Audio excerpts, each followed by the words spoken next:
Hey, Steve McClure for Indiana Sports Radio Network, God's Word 24/7 and sports.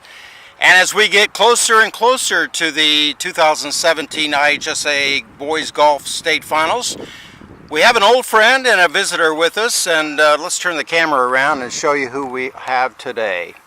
Christopher Heck, great looking young man, isn't he?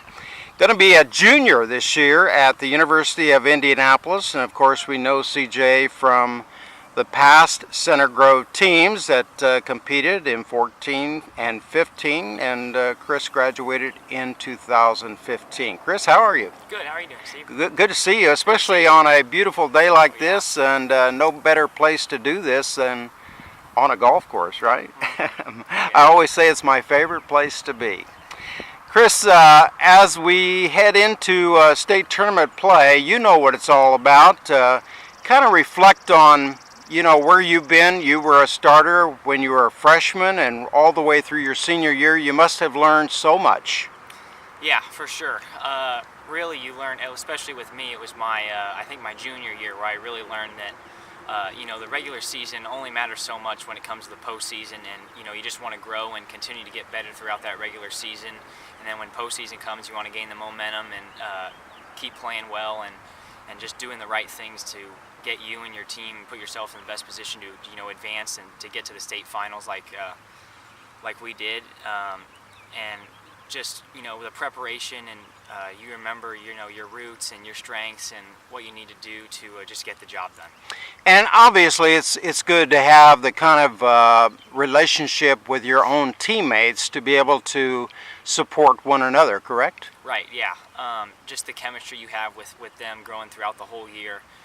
And just knowing that you have each other's backs and you're playing for each other, and not just your teammates, but the coaches, the families, and the community of Center Grove.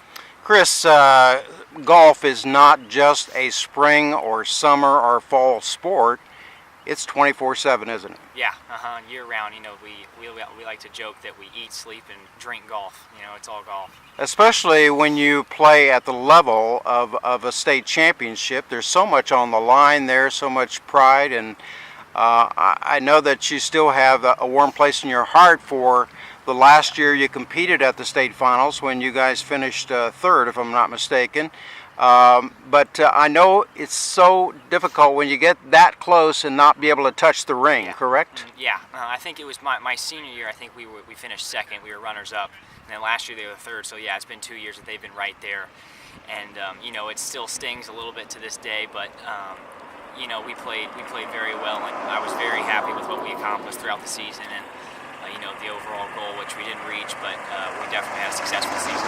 Well, at Prairie View Golf Club, they put on a championship level tournament, and even though you never know kind of weather you're going to run into, whether it be windy or a little colder, but you still have to just grind through it, don't you? Yeah, that's what we always like to talk about, just grinding, and you just have to be. It's all mental. At this point, everybody that makes it obviously is capable of winning the tournament and doing everything that they can to get their team to win, but it's going to be the people that are most mentally prepared and the players that are mentally the most into it that are going to put themselves in a position to win it.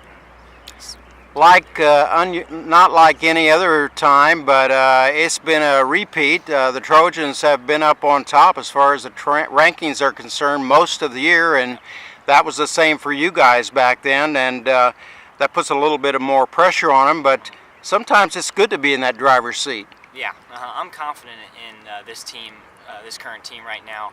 The hard time that we had was it was really our first time being ranked, number one, and we kind of enjoyed it, but like you said, there's a lot of pressure on you to play well and live up to the hype of being the number one team.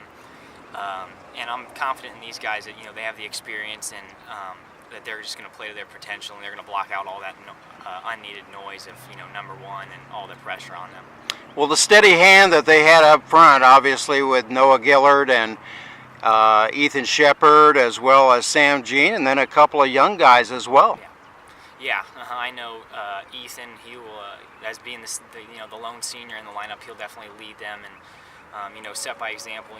Hopefully taking what we taught, what we tried to teach Ethan and Noah Gillard as well, and Sam Jean just having the experience that they have, and very confident that they'll play very well. And Sam, of course, had the opportunity to play in the Pro-Am at the Crooked Stick BMW, didn't he? Yeah. Yep. So great experience there. As far as the preparation for this team is concerned, what do you think's going through their minds right now? You've been through this. Yeah, well, I know Coach Rodman.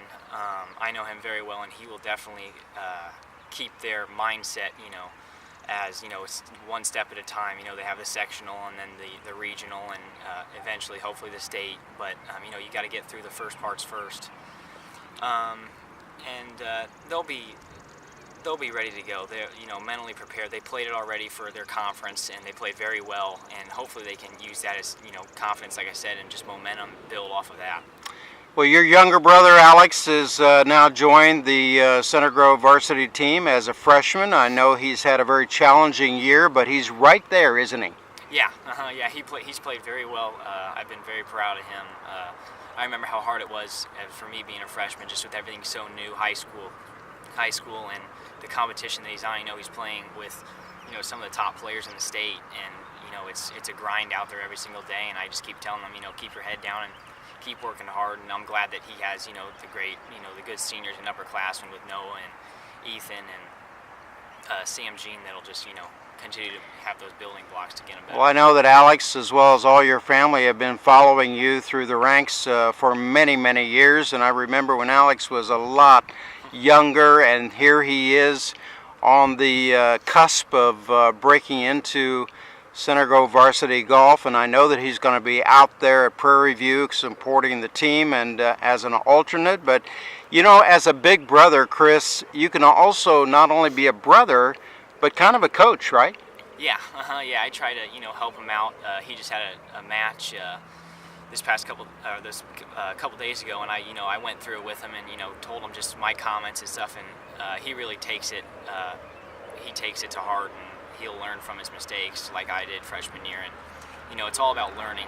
That first year, just getting around and just being aware of your surroundings, and just becoming better as a whole.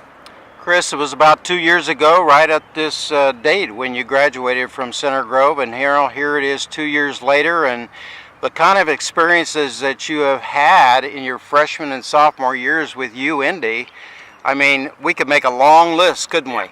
Yeah, it's been great. It was definitely a great fit for me, college-wise and school-wise first. That's what Coach always preaches to us, being, getting our education first and then golf second. But yeah, it's been great. Just the teammates and the people that I've met through, college golf and through UIndy has been great. I guess, you're going to be able to take a lot away from not only your years in high school, but college as well. Golf can lead you to many different avenues, hasn't it? Yeah, like I said, I've met so many people throughout, the connections that I've had all over the country just through traveling with our, with our collegiate schedule. I was actually just in Nebraska for our super regional at a course called Arari Dunes, and I met a gentleman that was actually a Center Grove alum. I think I've asked you this question before. Of all the wonderful golf courses that you have played, give me maybe one or two that you really, really loved. I played PJ National down in Florida. Would have been my freshman year, and that was probably one of my top courses that I played school-wise. And then second is probably Pebble Beach out in California. I was fortunate enough to go out with my family for vacation out there, and it's just a completely different world out there along the coastline, and it's just beautiful. And internationally? Internationally, probably, like I said, I had the opportunity to go to California.